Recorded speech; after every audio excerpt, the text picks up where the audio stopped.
Hello दोस्तों, welcome back to wings of fire Hindi. आज की book summary the art of being alone book के chapter number 6 और 7 की है, जिसका नाम है turn loneliness into growth period. Author कहती हैं कि मैं एक बुक पढ़ रही थी, उसमें एक कोट था जो मुझे बहुत पसंद आया था, जो कुछ ऐसा था, you are who you are whether you like it और not, so why not you like it. मतलब आप वही हैं जो हैं, चाहे आपको ये पसंद हो या नहीं, तो क्यों ना आप इसे पसंद करें। ऑथर कहती हैं कि मुझे लगता है कि ये कोट लाइफ के हर एस्पेक्ट में सही साबित होता है। आप अकेले हैं, चाहे आप इसे पसंद करें या नहीं, तो क्यों ना इसे पसंद किया जाए। और अगर आप इसे पसंद करने का रीजन नहीं ढूंढ पाते तो कुछ कारण बना लीजिए। आप ये उम्मीद नहीं कर सकते कि आपको हैप्पी, सक्सेसफुल और चीयरफुल होने के लिए कोई कारण देगा। अगर आप कुछ चाहते हैं तो उसे पाने के लिए आगे बढ़ें। ऑथर कहती हैं कि जब मैं कॉलेज के बाद वापस अपने होम टाउन आई, मैं कुछ नहीं जानती थी। मैं नहीं जानती थी कि मेरा पैशन क्या है और मैं कैसे इससे अपनी अर्निंग कर पाऊंगी।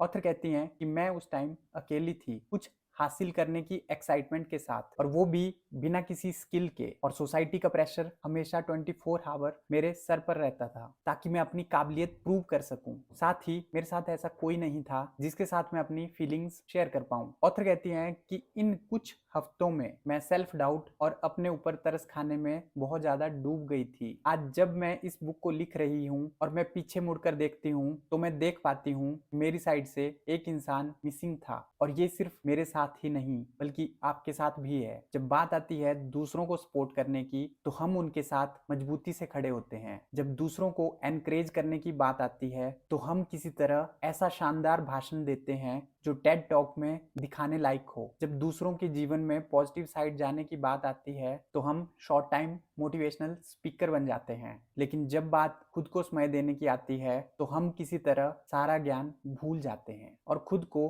सेल्फ डिस्ट्रॉय की टनल में धकेल देते हैं। ऑथर कहती हैं कि क्यों आप और मैं खुद का साथ देने के लिए इनफ कॉन्फिडेंस नहीं कर पाते। किसी ने हमें क्यों नहीं सिखाया कि हमें सबसे पहले खुद का दोस्त बनना होता है। ऑथर कहती हैं कि अगर और कोई नहीं तो मैं आपको सिखाती हूँ खुद को अपना दोस्त कैसे बनाएं और कैसे आप अपने अकेलेपन को ग्रोथ पीरियड में बदल सकते हैं। ऑथर अपनी एक कहानी सुनाती हैं कि जब मैं 20s में थी तो मुझे सोसाइटी के स्टैंडर्ड के अकॉर्डिंग एक फनी और रैंडम गाइज को डेट करना या ऐसे गानों पर झूमना था जिनका मतलब मुझे नहीं पता था। इसको जिंदगी जीना कहते हैं। ऑथर कहती हैं पर रुको, मुझे इनमें से कुछ नहीं बनना है। मैं उस तरह की लड़की हूँ जो सक्सेसफुल बनना चाहती है। ऑथर कहती हैं कि मैंने अपने दिमाग में सब कुछ सेट कर लिया था, पर सेम टाइम मैं चाहती थी एक स्लो लाइफ जीना स्कॉटलैंड के एक छोटे से विलेज में।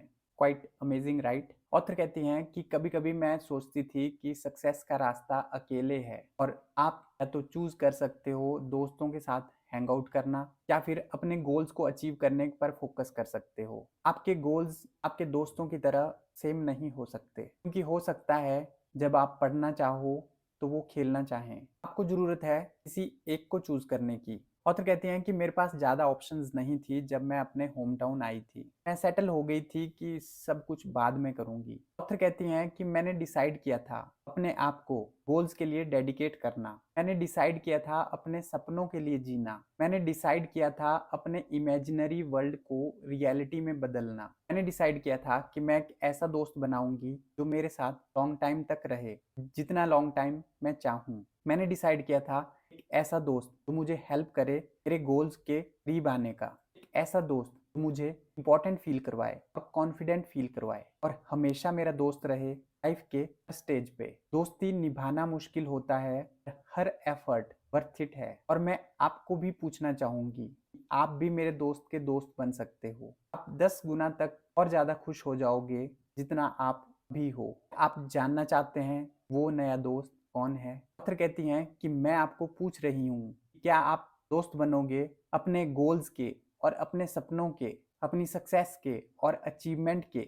ऑथर कहती हैं कि आप एक फ्रेश शुरुआत करो। ऑथर कहती हैं कि मैं आपको पूछ रही हूँ आपके अलोन टाइम के बारे में। आप एक हाईली सक्सेसफुल आदमी की नज़र से सोचो, वो अपना टाइम कैसे स्पेंड करते हैं। और अगर आप इस बारे में सोचेंगे, ना ये कोई लोनलीनेस है और ना सॉलिट्यूड है, ये सिर्फ एक टाइम है।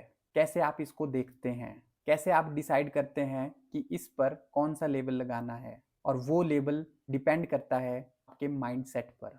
ऑथर कहती हैं कि इसलिए मैं आपसे पूछ रही थी कि आप अपने माइंडसेट को चेंज करो, अपनी लोनलीनेस की परसेप्शन को चेंज करो। आप इसको अपने फ्यूचर विजन की नज़र से देखो, जो कि हाईली सक्सेसफुल है और आपसे हाईली एक्सपेक्ट कर रहा है। जो आपको टाइम मिला है उसको आप अपने आप को ग्रो करने में लगाओ, अपने ड्रीम्स पर काम करो, अपनी सपनों की दुनिया के एक कदम और करीब आओ, अपने आप को एम्पावर्ड फील करवाओ। जब आप ये सोचते हैं मैं अकेले टाइम में क्या करूँगा, सच में ये इतना सिंपल है। ऑथर कहती हैं कि जैसा कि मैंने इस चैप्टर की शुरुआत में कहा था, being alone is your reality now. तो हम इसको चेंज क्यों नहीं कर देते कुछ ऐसे के साथ जिसे हम पसंद करें। इसको आप कुछ ऐसा क्यों नहीं बदल देते कि जैसे अकेले रहना एक अपॉर्चुनिटी है, एक लग्जरी है, जो आपके खेल को एक लेवल अप करेगा।